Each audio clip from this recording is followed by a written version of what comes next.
bishii Abriil 1981 waxay koox isaaq ah oo isugu jiray indheergarad xirfadley iyo xubno ka tirsanaa ciidamadii qaranku ay ku aasaaseen magaalada London ururka dhaqdhaqaaqa wadaniga Soomaaliyeed.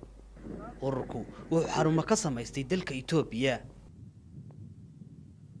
laakiin ururku kama uusan helin wax mucaawimo ah oo intaa dheera dalka Itoobiya oo markaa gacanta ku hayay dhaqdhaqaaqii dimuqraadiyadda Soomaaliyeed ee SSDF.